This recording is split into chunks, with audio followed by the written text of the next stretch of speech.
Greetings and bienvenue, Midnight Crew. Thank you for returning to this broadcast, and welcome to new viewers joining us for the first time. If you like a video, then feel free to subscribe. I hope my German, English, and grammar is clear enough for your understanding. I perhaps use Google Translate for some clarity. Actually, I think you will find my English is not so poor. I have a creepy and true story for you that I feel you will like very much. A good friend of mine is a diver who works to take some tourists down underwater in cages to mingle with the sharks and other sea creatures.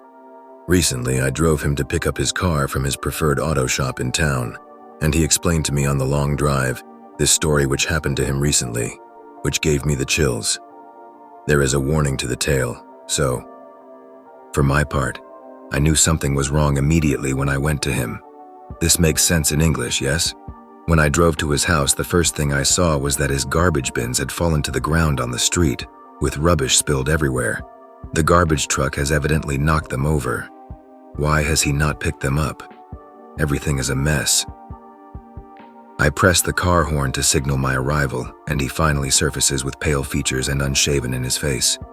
Inside the car, I asked him, "Are you okay?" To which he replied, "No, thank you for this. I have been anxious lately, and not so well, I am afraid, my dear friend." So it seems to me. Clearly he has not been taking any good care of himself, and his confession is completely out of character for a man who is usually very energetic and confident, especially with women, I think. He is a very fit person, compared to me. He goes to the gym, where I smoke cigarettes and sleep all day, but even I look better than him at this time. I will paraphrase the story he tells me on the trip. I've been thinking about death a lot recently. I say death, but it is not death.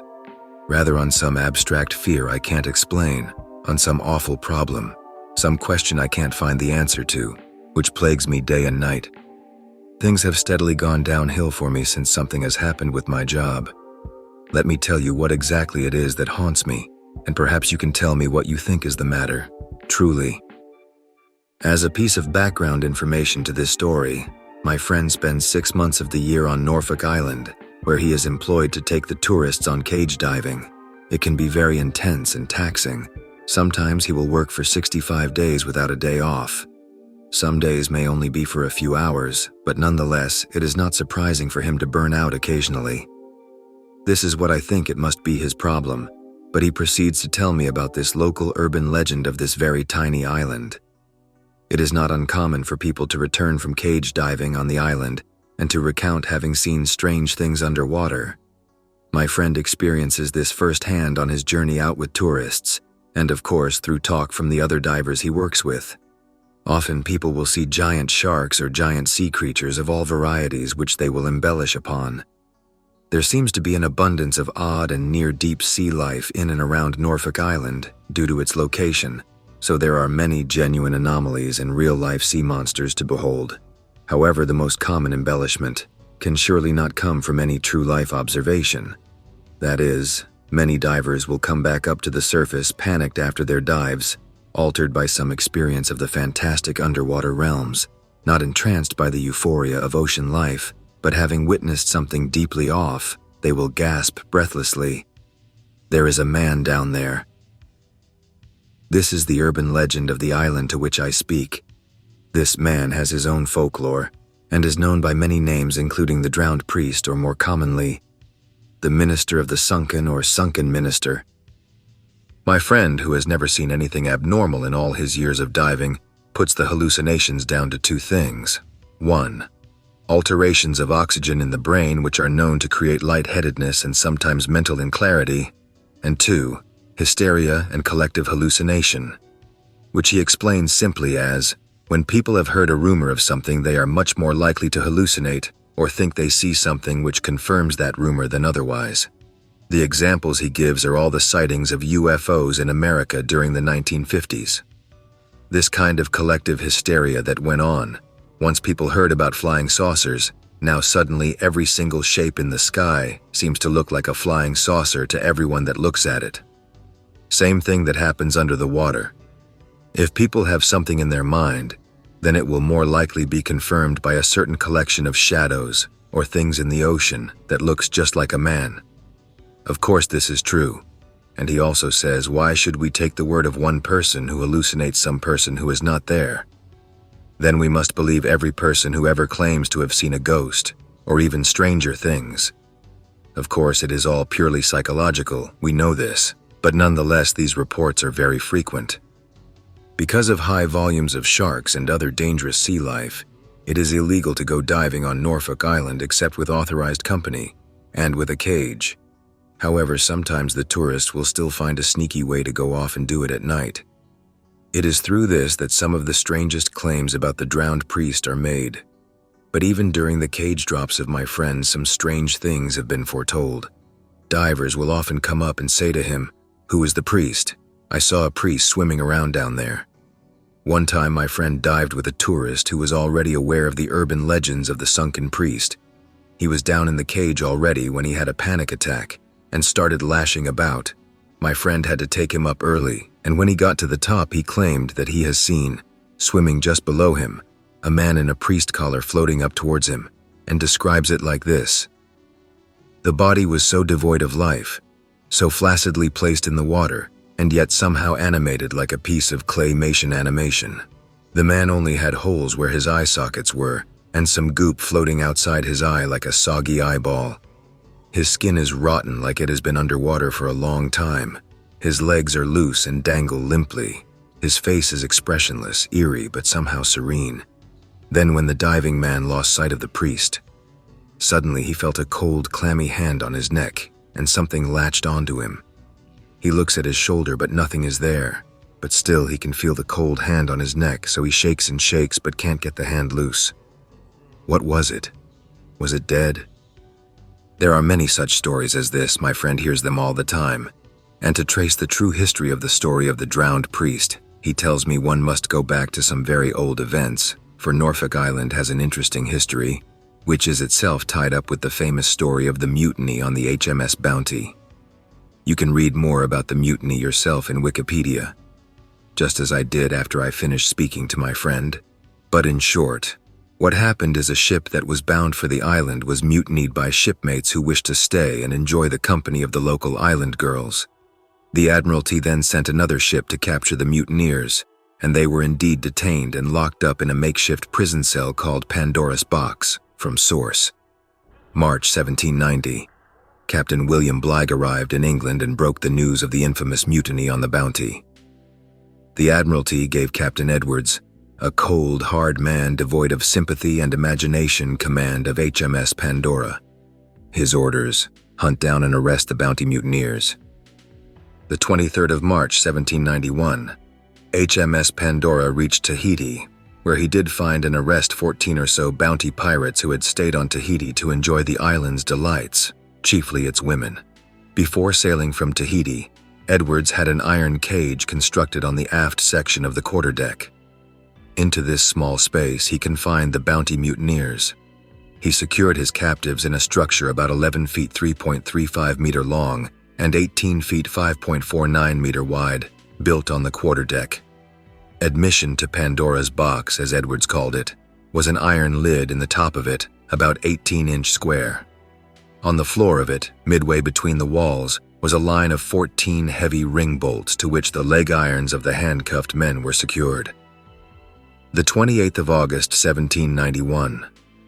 A night that was pitch black, Pandora ran onto a coral reef of the Great Barrier Reef and began to sink.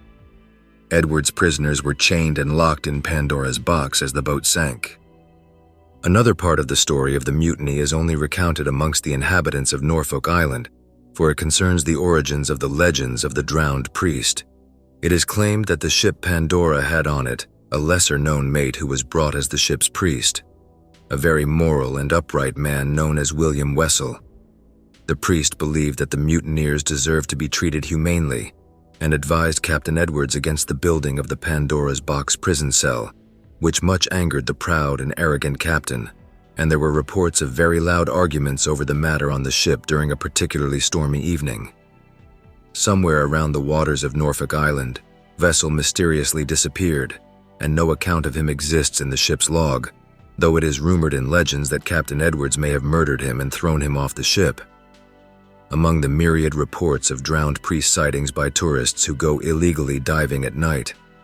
Some have even gone so far as to say they have seen an underwater church of incredible beauty, shining amidst the ocean floor like some perfect combination of human architecture and natural underwater coral formations, which is there one day and not the next. This is where they say the drowned priest has set up his ministry in the next life. There are witnesses to his activities, which include those who claim to have seen him administering sermons to the sea life or sweeping the coral and sand around the front of the rectory. A girl who says she swam around the church says that it was very beautiful and covered in coral and algae. No one thus far claims to have been inside the church or make reports as to what is inside, though it has been said to have emitted an eerie green phosphorescent glow that flickered majestically, creating a kind of stained glass window effect all through the water, making the very ocean ceiling shine with the beauty of some archaic cathedral dome. But the legend of the underwater church and the drowned priest are not the source of the real horror, which my friend has experienced and passed on to me. Locally, the drowned priest is seen as a kind of favorable or benevolent spirit, or as is often the case with spectral and religious sightings, as an omen of good luck or financial gain. It is often said that the spirit of the priest has come to the place to protect the island from some other great evil which has lived there for far longer, dating back long before humankind even set foot on the sand. Other events around Norfolk Island have led many to believe that some terrifying and malevolent forces exist beneath the sea or near the island. The observations of terrifying sea life are one such sources of these rumors. But others come from word-of-mouth events which may or may not have happened. One particular local museum, which is not authorized or sanctioned by the government, claims that they own a specimen which washed ashore on the island one day. Though there has been no scientific validation of the claim, the owners of the museum claim that they own the grotesque specimen, which is something like a hybrid of a human fetus crossed with a prawn-like thing, with feelers and a skin-like shell. Those that are witness to seeing the priest or who hear about the urban legend often cite some after effects which bring on a kind of waking nightmare of some form. They come to view the visitation or knowledge of the priest as some kind of horrific warning. The hysteria which has come on many who hear the legend or chance to view the priest often takes a similar form, which I will now explain. The victim has recently heard of the sunken priest, first feels a little anxious or weary. This learning can be as simple as a telling of the tale of the priest, such that I am doing to you right now, hence the warning in my introduction. Then at some point, sometimes after smoking marijuana, but often with no external influence or inebriation, the victim undergoes a fully blown psychosis or panic attack. He perceives something horrible not coming from the ocean depths but from inland. Somehow suddenly rooms themselves seem an abomination to the victim, as prisons or vessels of death itself. They may scream and refuse to be taken inside a building, having to be restrained and forcibly hospitalized. Now, these panic attacks are very common on the island, says my friend. So much so that some kind of almost urban legend has developed merely around these symptoms. It is said that there are 3 stages to the attacks of fear that come to all the victims. 1. Thinking of somewhere inside, the victim singles out one particular room which seems to hold some significance or fear to them. 2. This room starts to obsess them. They start to acknowledge feelings which they feel may have always been there about this room. Something drawing them to it, some finality or uncertainty within the room fixates them. They start to feel scared merely by thinking about this room, and though they have long known of this room, it has only now taken over this horrific significance. And yet in some slight numb feeling, not unlike déjà vu or a forgotten dream, they feel as though they have always known this room as an object of fear. The 3rd step I will outline shortly. I'm not stupid, says my friend to me. I don't believe in ghosts or urban legends, but tell me what this is, Bruno. It was watching people tell the same story that made me start to think about it. It was all the freakouts. I know there is no meaning to life, but my God. What is thought? What was it? What was it? This time on the journey in the car with me, even I can see that he is getting visibly upset and shaking from anxiety. I met a girl on the island. She was okay, not the one or anything, but I fell for her. Had strong feelings. We slept together a few times. Then this one time we are in her hotel room. She has a roommate too. Sean and Candace are their names. They have bongs and somehow get some weed on the island. You know, Bruno, that I don't do drugs very often. This is true. I know him to be a fit and health-conscious person. We are sitting in front of the television. I take a toke of the bong and I feel the smoke go deep into my lungs. I cough a little. Then suddenly, something hits me. It's like the voices coming from the television are coming at a different frequency. Like I am aware of the sounds in my ears before the sound waves reach them, and meaning is no longer contained in small bubbles which float about us in little bubbles which we catch and interpret. No. Meaning is running through everything here, like fire. I can feel all of it is connected and meaningful, and even at the very thought of it, it fills my guts with utter disgust. There is something vile at the center of it, something unclean. I can't even sit still because it is too offensive. Without even the hint of words to express what is happening inside my head, I stand up to go to the bathroom. My only will is to be alone. Once inside the bathroom, I can't even stand my own thoughts. Denial is the only alternative to me, for whatever I am thinking is too dank and murky to take on board. Also, I feel cold. It's like I can see flashes of some age-old riddle in my mind, and fiction, movies, and songs suddenly have new meaning to me. Meaning they always had but now amplified and viewed as they truly are. Grotesque and damnable, hey, plague me. Something about having one chance about dying at age 27, about knowing at 21 and that all adults are liars. Something else. I think of what the seers of the Sunken priests say happens, and now I see it. I can see space and rooms. It is all different now, categorized and labeled. Every room has an unwritten function. I can't stand it. Cold and shivering, I strip my clothes off and climb into the shower. The water seems to herald some purification of thought, some heavenly peace calling out to me. I step naked and stoned into the shower. Inside, the water washes over my skin. It feels perfect, purely sensory. All I feel is warmth and joy. The pain of thought seems left far back at the altar of that room outside. That room where the current woman of my fantasies and her friend, somehow the object or unintentional mechanism in my unhappiness, sit, contemplating in their own way some riddle which makes no sense, and hoping in some way for the relief of humorous absurdity or sensory pleasure, food or sex. Here I can conquer this fear. Here I am in control once more, and I am ready to return to the world whatever damnation awaits me. I turn the shower off and place a towel around me. Cold sets in and something else. It suddenly occurs to me that my new friends will probably question why it is that I have out of nowhere leapt from my chair and jumped in the shower. I think I can hear them laughing out there. Somehow, the very idea of them laughing sends a cold shiver through me, as though all the universe were laughing at me, mocking me, subjecting me to some cosmic ridicule. I get dressed and open the door to face what judgment awaits me outside. Of course, the two sitting on the couch have been unnerved by my actions, but in ways that I did not foresee. Nobody is laughing by any means. In fact, they seem to have had far too long to contemplate my mystery, and perhaps I even detect that I have become the messenger of that paranoia which had struck me moments before. I have come to embody that unknown fear merely through time and contemplation and strange action. In no time, Candace finds some polite way of telling me she thinks I should leave. I want to get down and beg for them to let me stay, and not to leave me alone in this damnable state, but yet my pride prevents me from even explaining what has come over me. Instead, I just leave, silent and humiliated. The halls of the hotel are daunting but seem to pose no riddle to me. In fact, they are the markers of that knowing absurdity. I start to chuckle, as if the whole scene was some comedy play directed by an unseen or twisted director. I laugh my way into the lift and out of the hotel. My friend continues, "My God, it was indescribable. So this is what it's like to be stoned?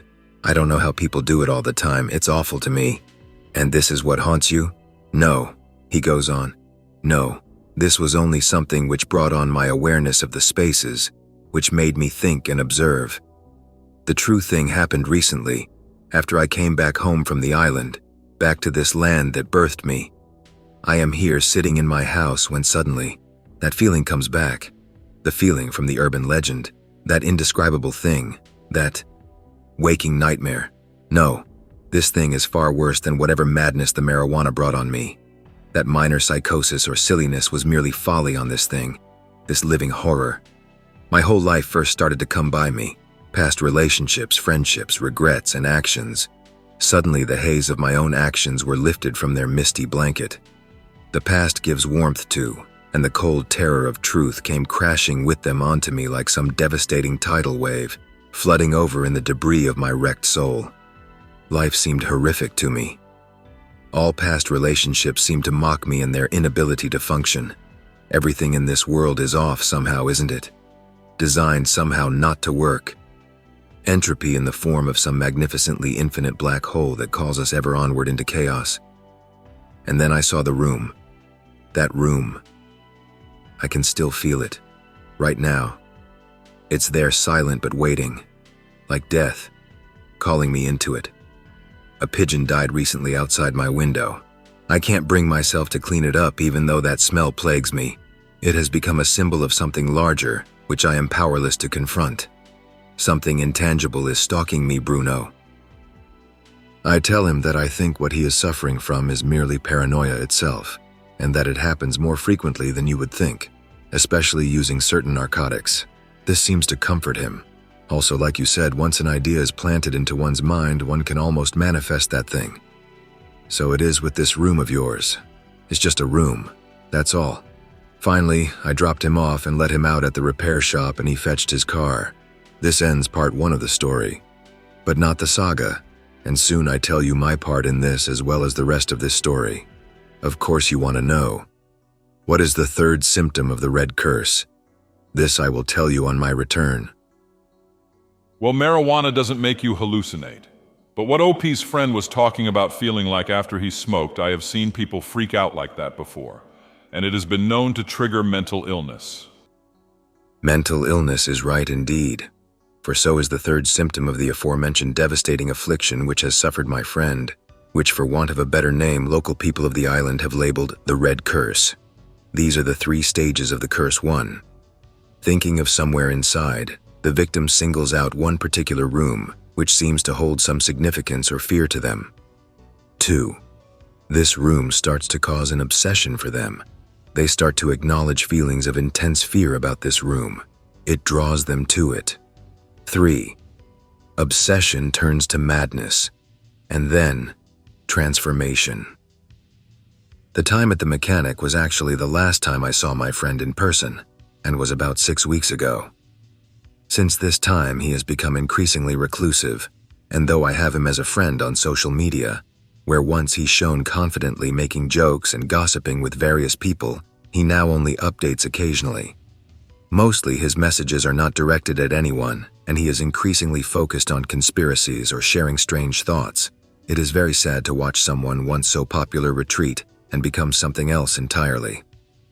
He used to share all the strange sea creatures he saw whilst diving, but is now focused only on supernatural entities or by an obsession with one particular room in his house.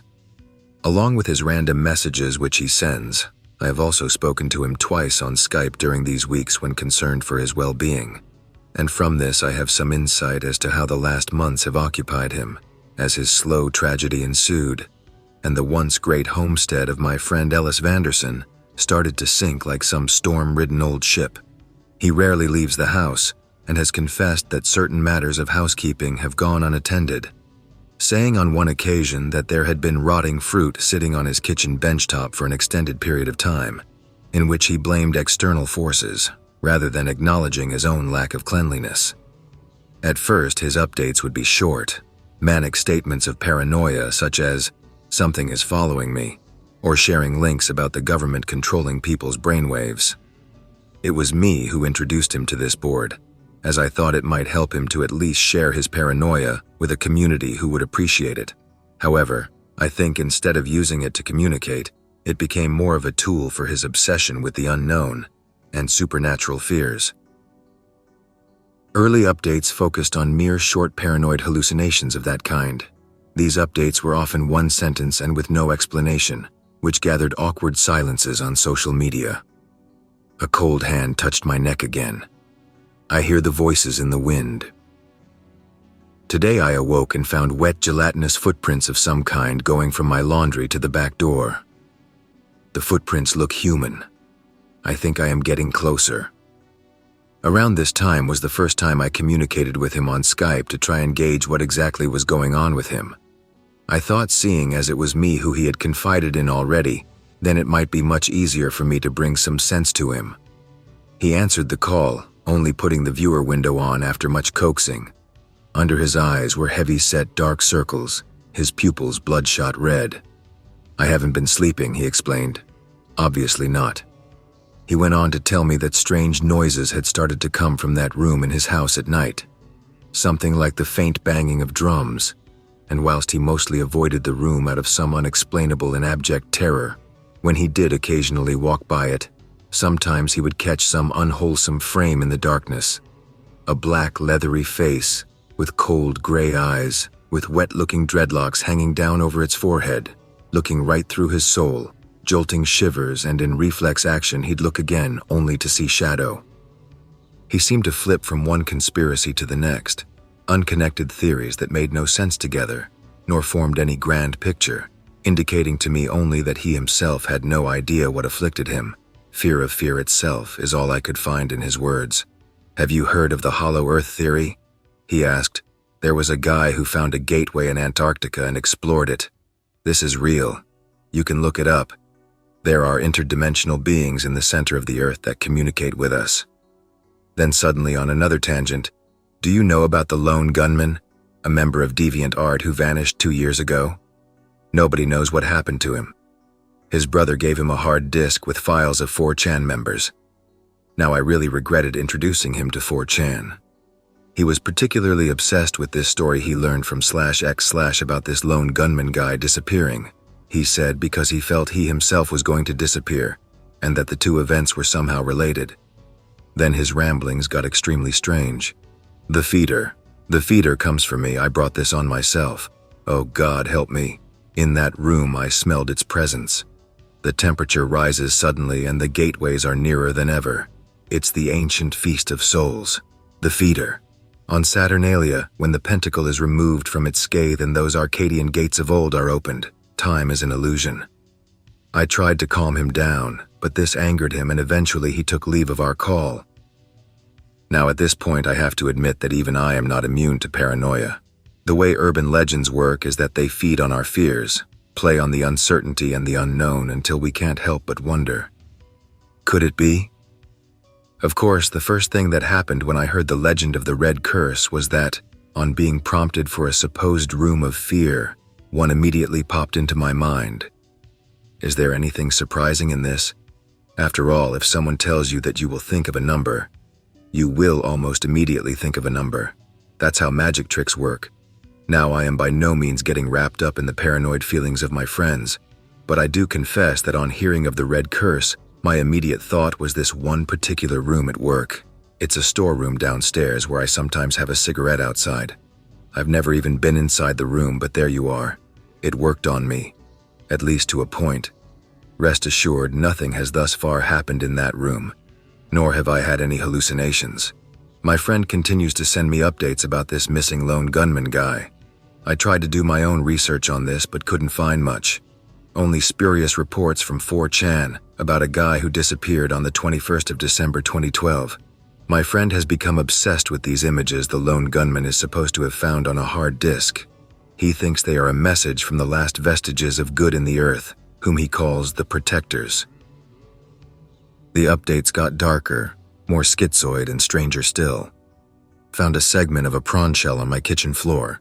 I haven't eaten any prawns. What's more, this piece of shell is the size of my ankle. One hell of a prawn. Piecing together the information piece by piece.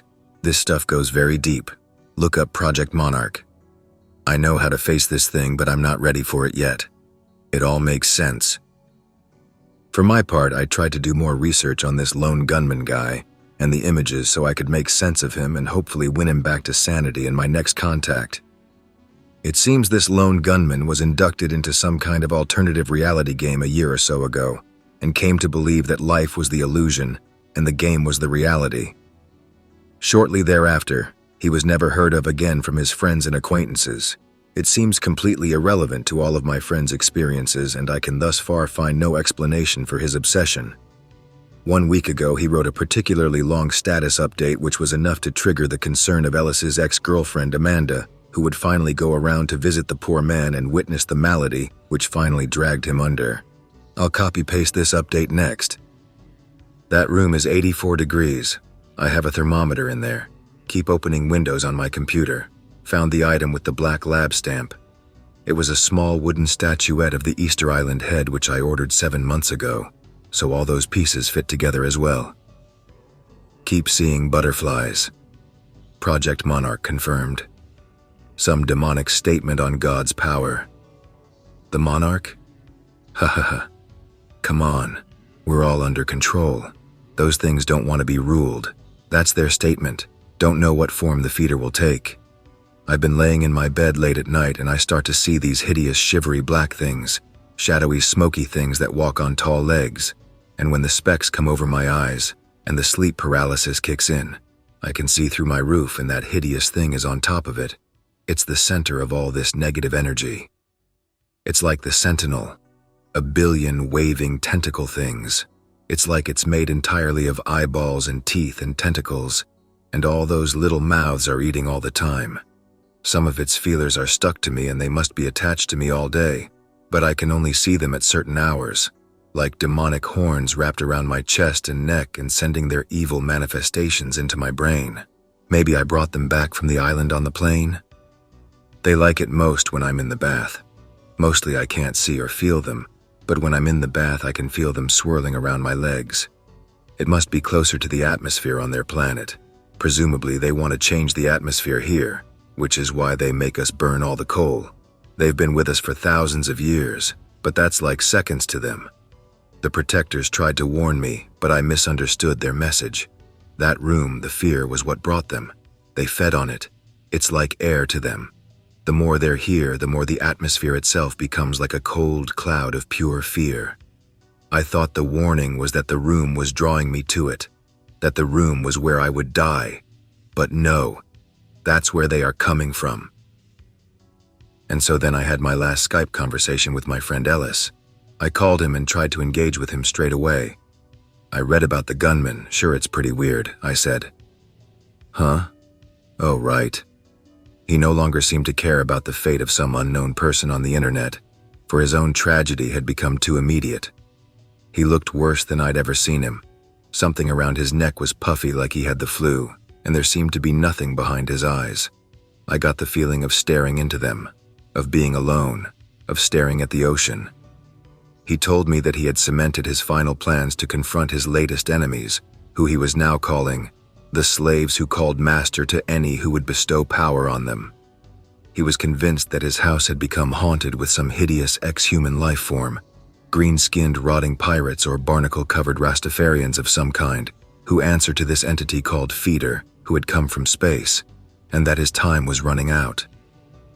Tonight I will draw blood from my scrotum and paint the Nazca monkey on the mirror inside that room. I will ingest the drug and that will finally open up that world. Only then can I face this. Only then can I know peace. I let him go and never saw him again. The only account of what actually happened to him last Friday was Amanda's, who has since withdrawn her statement, claiming she herself must have been under some form of hysteria. This is the statement of Amanda Goddard. I arrived at Ellis's house at dusk. I had to see him because he had stopped responding to messages or calls. I wish now that I had believed him. Something supernatural had afflicted Ellis Vanderson and we had all turned our back on him. I could see even from outside that all was not right with that house. The other houses in the street seemed fine, and even Ellis' driveway appeared normal up until a point. But there was literally a force field of negativity that seemed to start in a ring around his house, just past his letterbox, which was littered with junk mail. The very grass beyond this point seemed wetter and itchier. It almost seemed to sway, as if in some foreign gravity field. The air inside this dome was thicker, and where one sometimes chanced to catch microscopic bugs in the corner of one's eye, or over the sun in this, the air seemed to be thick with it, like algae-filled water. I ran to his front door, and even as I crossed the threshold of that ring, I felt as though I had walked into an invisible electric fire. The hairs on my arms stood on end. A foul sulfuric taste went on my tongue, bile slowly rising in my throat. Before reaching the door, I spied Ellis through the window of his computer room. He was standing tall, with his hands clasped around his head and writhing back and forth in agony, or perhaps ecstasy, or somehow both. My heart dropped, and I felt his misery inside my heart. I ran towards the door, but I was stopped when something loud exploded and a barrage of tiles burst from the roof towards me. I hadn't seen what had hit it, but gazing up from where I had fallen, I saw the silhouette of something on the rooftop, which was only half there. Some kind of hooded figure seated on what I could only describe as a gigantic bat, with a female face, breasts, and hideous leathery wings. The feminine bat thing was staring at me, and although partially invisible, I could see its hideous, luminous yellow eyes. Crawling and cowering, I moved with my hand shielding my face towards the window that Ellis was behind, for that thing on the roof seemed determined to guard the door and watch me as I made my way. Looking behind for a second, I noticed that life outside the static dome was not continuing as normal, as I noticed a car which was driving further up the road was moving at a billionth of a fraction of its normal pace, and I understood now that this place, which was normally invisible to everyone else, had invited me into it somehow.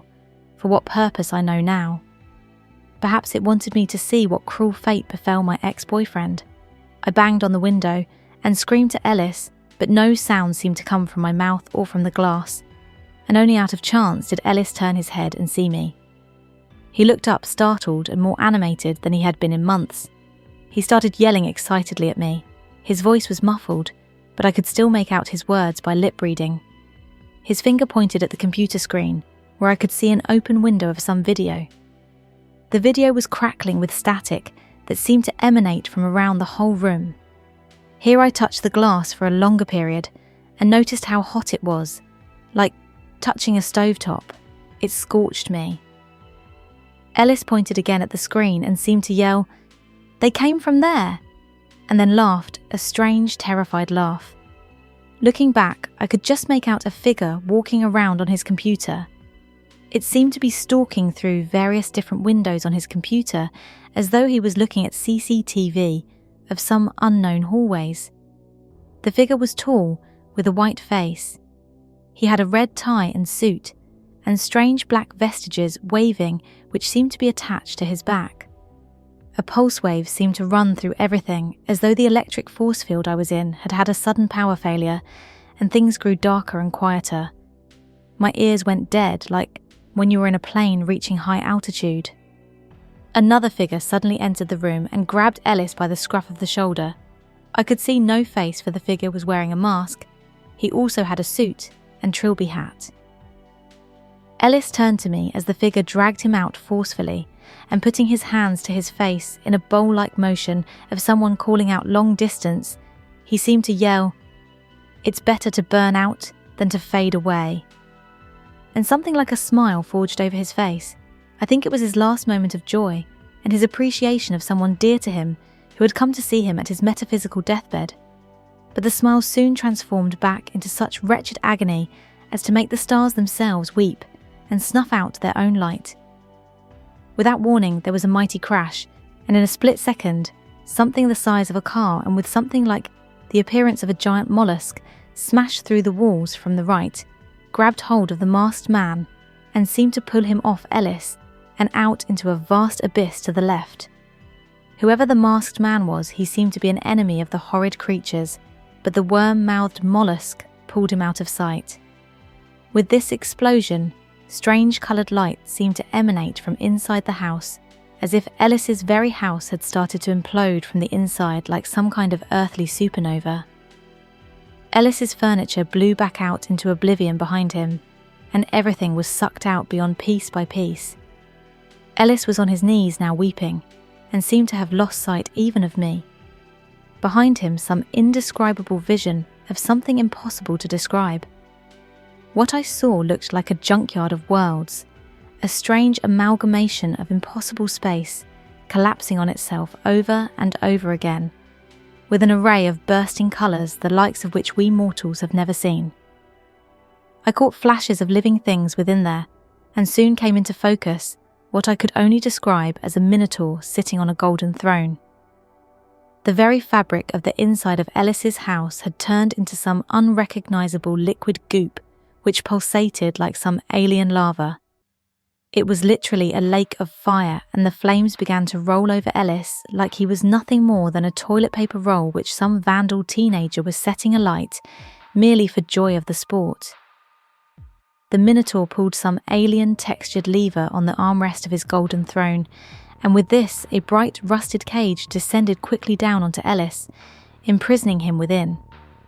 Clutching at the bars, I could see that they were red hot and cooking his hands like prawns on a barbecue, but the agony had consumed him so much now he barely flinched, and with one last look from his cold dead eyes, which now looked out from the very abyss of death and oblivion, he whispered his last words to me in a pained and knowing look, stuttering from the pain, as the flesh from his face began to fall away, and only a fleshy and pathetic red muscular thing remained.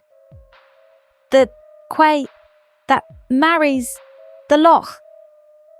And with that his jaw locked down, and the whole cage sank into the crackling lake of fire. The cinders flew up, and smoke billhowed then in one loud flush. All faded to black, and smoke inside the house, as though a tremendous dam of water had fallen over the fires of hell. And with all energy gone from my mind, I fainted on the doorstep of that forsaken house.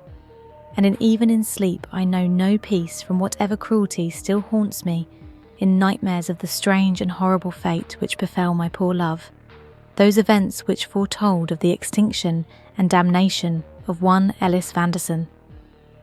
End of the testimony of Amanda Goddard. This almost marks the end of this sad story of mental illness. Of course, none of this really happened. What happened is that on Amanda's visit during a storm, a tree fell on Ellis' house, killing him and knocking her unconscious, probably causing slight brain damage and allaying some of her memories. So ends the story of the sunken minister's curse and the tragedy of my friend Ellis. I suppose it's awfully cold to have a friend die and then use their story merely for entertainment. Maybe it is more vain even to tell a story which even in itself is supposed to cause the very curse that may have caused my friend's death. Of course, I don't actually believe that. My friend is dead. I'll never see him again, and that is that. Why should I care not to tell his story? I feel at least it is interesting as a ghost story. Moreover, there is something in me which must tell it. Perhaps there really is some darkness possessing me to do it, to spread the curse, drawing me inevitably to that fateful storeroom at work. Maybe pigs fly. Well, at least what I can't escape is the fact that through all of Ellis's paranoia, he really did somehow foresee his own death, even if it was far more anticlimactic than he had imagined. Moreover, that Ellis died in that very room which had so haunted him is more than a little strange. Then there is one final thing which I was privy to know by virtue of my being there after they discovered the fallen tree. I told the police I was a close friend, and whilst Amanda was taken to hospital, I managed to secure what I had seen in Ellis's hand from under the debris and foliage. In his broken hand, I found a small USB drive which, when I got home, I discovered to be something Ellis was working on, not unlike a suicide note.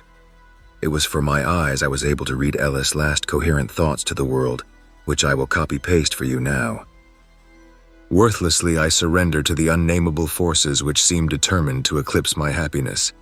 After endless periods of dead ends and circular patterns dominating my life's pursuits, my will is shattered and exhausted. I cannot find the right words to explain my anguish nor the reason for it, for these words as yet cease to exist. Perhaps they can't exist. All I can say is that I have become aware of something indescribable, something which can't be defined, only hinted at. I can only hope that if I share what falsities I know, falsities which point at least towards the truth, perhaps you will be able to put the pieces together for yourself. If not to guide you from the same inevitable fate as me, then at least that you may share for a second that compassionate warmth that comes with the temporary knowledge of a deeply shared human connection or understanding. To know once more, for that fleeting moment, that single form of truth which lasts in the conscious mind, that dark truth. To know what, in the immortal words of Leonard Cohen, everybody knows. I can no longer bear the responsibility of the notion that ignorance may be bliss, not if it means I must manifest some inner darkness forever. Therefore, I must now share my part in this conspiracy, in spite knowing for certain by first-hand experience that some secrets, some truths, should, nay must, be kept under lock and key for the sake of mere sanity alone. Know this, dear reader, insanity is a contagion, spread not by some mistake of nature or medical anomaly, but by understanding only that which is immediately obvious. Could damnation be more readily scrawled in huge yellow letters on the walls of the human labyrinth about us?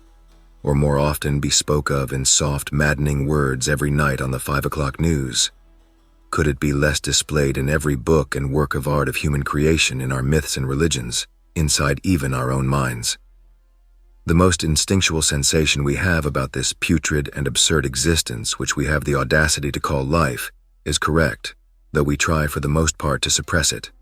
And, for my part, I vouch that whosoever is bold enough to avoid all warnings to the curious and perceive the grand cosmic cipher, which will be found in the correct arrangement of certain keys of human understanding, the unlocking of that cruel and unusual malady which has plagued humanity since time immemorial, which takes its hold over me even as I write this very account, will come upon you as some hideous banshee leaping upon a weary or aged victim of sleep paralysis, pulling you down at last into an unwinnable struggle of maddening dementia, which you will one day surrender to and sink into numbing darkness, until the final blackness of death. For those who look further into articles about the necromantic cult who summoned something up from the abyss, or the missing gunman, I don't doubt that some lurking madness or fear will strike you, whereupon what had once been called sanity will appear all the more insane to you for its simplistic will to ignorance and preoccupation with minor and trivial daily events.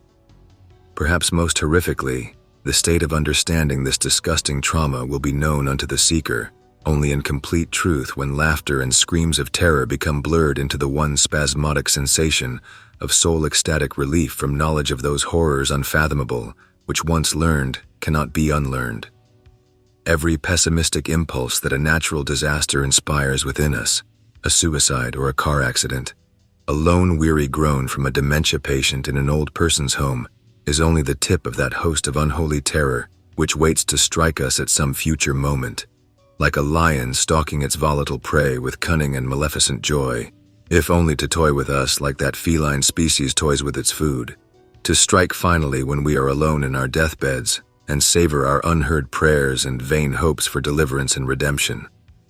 What's more, the doorway to this insane understanding is not in some forbidden crypt, demon's purse, or warlock's castle, but readily available in the most common utility of this new dark millennium, the internet. This dreaded oracle, this precious shrine to all human knowledge, deserves the worship and fearful reverence our ancestors gave to the very elements, great Olympian mountains or underworld caves, not merely treated with the apathy of some social utility. Even now it is laid out like some exalted puzzle or labyrinth, a chasm of unknowable depths and horizons, viewable only in the vague interconnecting web of broken crystal shards of human knowledge, which were best kept in sacred vaults. Shards which only when connected can we make sense of our world and human existence.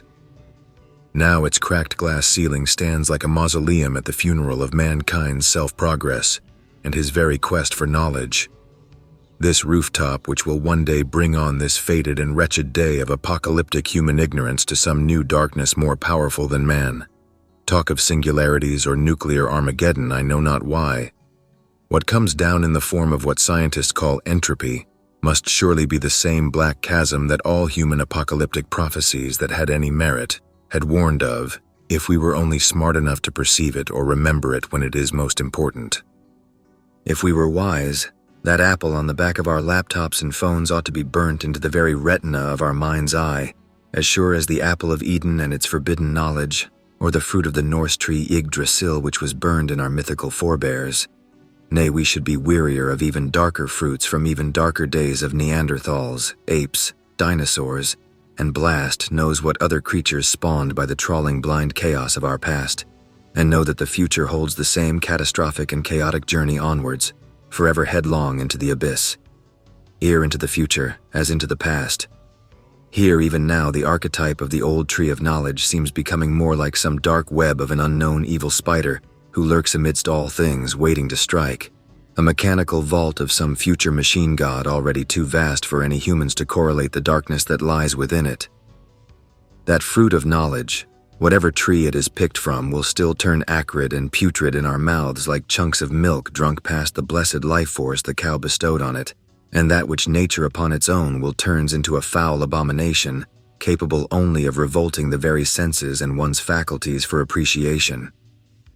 This is the true fruit of the summit of all human knowledge. Decay, misery fated, death, ends of ages.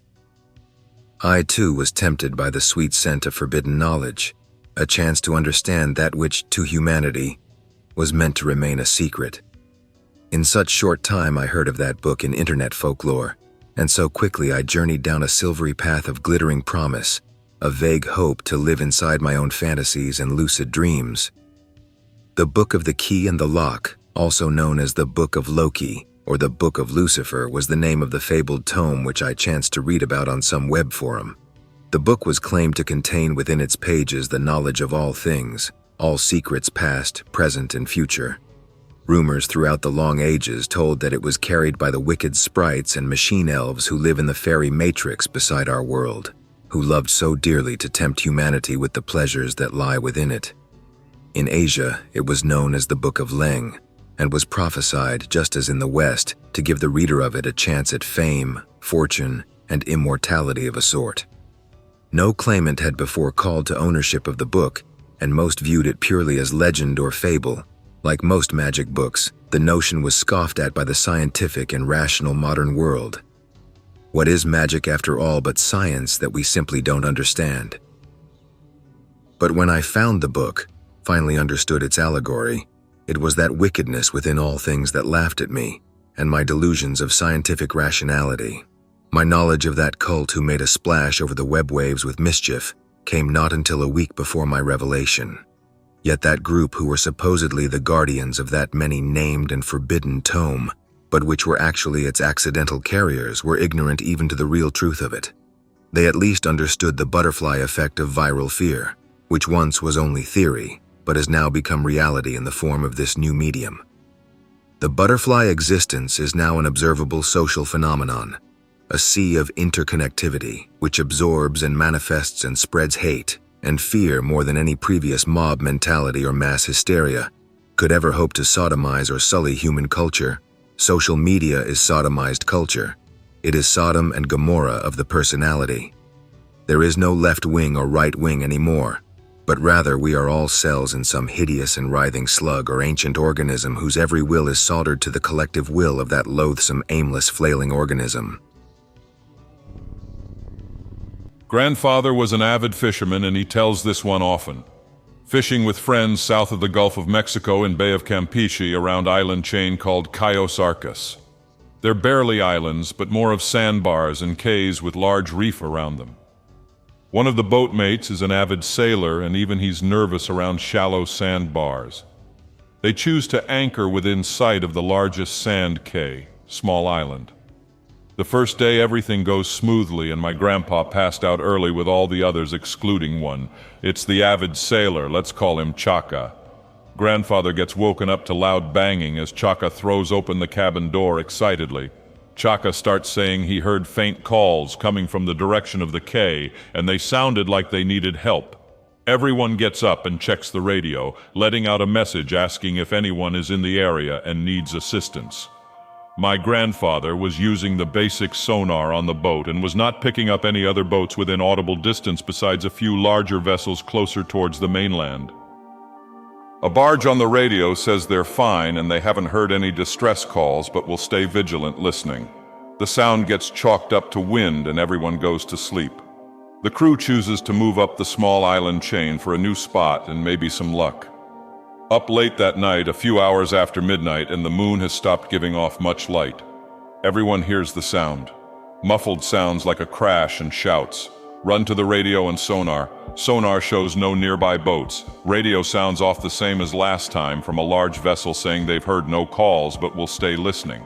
The whole boat is on edge and starts shining a floodlight around towards the quay, calling out, "Nothing." They decide to end the night, taking some shots to take the edge off and head to bed. Next day, they move a ways up the island chain to choose a spot near a sandbar that connects to the largest portion of the reef. Night comes again as they fish. Around the same time, a few hours after midnight, the moon is letting off less light as it sinks in the sky. A large but slow swell hits the boat, rocking it. As the swell passes, there's another sound, but this time it's different. Grandfather says it sounded like old wood floors creaking when you walk on them, but loud. Shouts can be heard from the direction of the swell, and they hear it again.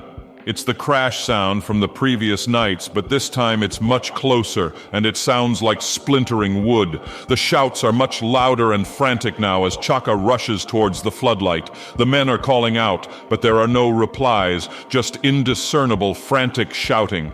Shining the light towards the quay and in all directions, they see nothing except more small swells coming towards them.